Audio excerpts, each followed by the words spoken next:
Welcome to health insight. আমি doctor Arindam Mukherjee, Kolkata heart এবং lung centre, survey park, এখানকার pulmonologist. আজকে আমরা আপনাদের একটি পালমোনারি প্রসিডিওর সম্বন্ধে কথা শোনাবো। পালমোনারি প্রসিডিওর মানে আমরা ব্রঙ্কোস্কোপি নামে একটি টেস্ট করি, যে টেস্টে একটি দূরবীনের মাধ্যমে ট্র্যাকিয়া অর্থাৎ শ্বাসনালীর মধ্যেটা দেখা হয়। এই ব্রঙ্কোস্কোপি টেস্টটি দ্বারা অনেক রকম রোগ নির্ণয় এবং কিছু কিছু ক্ষেত্রে রোগ নিরাময় বা রোগের চিকিৎসা করা সম্ভব। তো আজকে যে রোগটি নিয়ে আমরা কথা বলবো তাকে বলে ট্র্যাকিওএসোফেজিয়াল ফিস্চুলা, অর্থাৎ শ্বাসনালী আর খাদ্যনালীর মধ্যে একটা সংযোগকারী রাস্তা তৈরি হয়ে যাওয়া। এই রোগটি প্রধানত ক্যান্সার রোগীদেরই হয়, বিশেষ করে যাদের খাদ্যনালীর ক্যান্সার থাকে। এই রোগটি হলে তখন খাদ্যনালীর মধ্যে থেকে খাবার শ্বাসনালীতে ঢুকে পড়ে প্রচন্ড কাশি, বিশেষ করে বিছানায় শুলে কাশি, খাবার পরে কাশি এবং তার সাথে নিউমোনিয়া, লাংসে ইনফেকশন হতে পারে।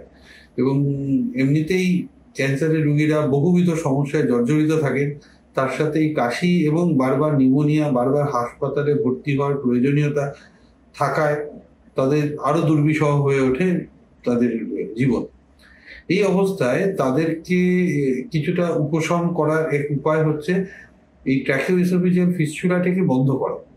এই বন্ধ করার জন্য বিভিন্ন পদ্ধতির কথা বলা আছে, তার মধ্যে সবচেয়ে সহজ এবং সহজলভ্য প্রসিডিওর হচ্ছে বা পদ্ধতি হচ্ছে একটা স্টেন্ট পরিয়ে দেওয়া।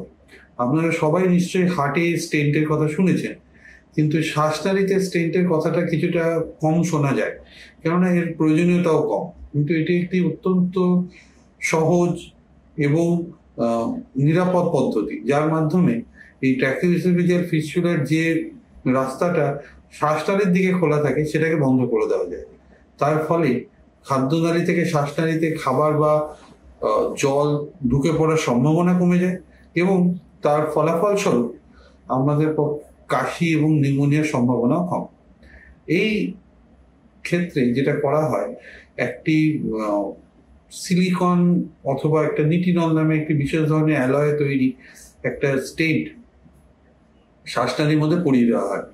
তো ওই যে ফুটোটা যেটা খাদ্যনালী আর শ্বাসনালীকে সংযোগ করছিল, সেই ফুটোটা এই স্টেন্ট দিয়ে ঢেকে যাওয়ার ফলে খাদ্যনালী থেকে শ্বাসনালীর মধ্যে খাদ্যবস্তু আর ঢুকতে পারে না এবং কাশি বা নিউমোনিয়ার সম্ভাবনা কমে যায়।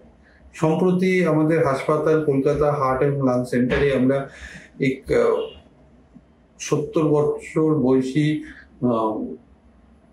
পুরুষ মানুষের ক্ষেত্রে এই পদ্ধতিটি করেছি। তিনিও বহুদিন ধরে কাশির সমস্যায় ভুগছিলেন। আমরা ব্রঙ্কোস্কোপি করে দেখি তার শ্বাসনালী ও খাদ্যনালীর মধ্যে যোগাযোগের একটি রাস্তা খুলে গেছে। তার জন্য আমরা সেই রাস্তা থেকে বন্ধ করার জন্য একটি ওয়াই আকৃতির এরকম তারের জালি তার শ্বাসনালীর মধ্যে পরিয়ে দিয়েছি। তারপর ওনার কাশি অনেকটা উপশম হয়েছে এবং উনি শুতে পারছেন, খেতে পারছেন, ফলে উনি তার পরবর্তী কেমোথেরাপিগুলো নিতে পেরেছেন। ওনার চিকিৎসা আরো করার সম্ভাবনা দেখা দিয়েছে। তো এই আজকের আলোচনার মূল লক্ষ্য হচ্ছে এই প্রসিডিওরটি সম্বন্ধে আপনাদের জানানো এবং কিছু কিছু ক্ষেত্রে, কিছু কিছু রোগীর ক্ষেত্রে এটা যে খুবই একটি উপকারী প্রসিডিওর হতে পারে সেটা জানানো।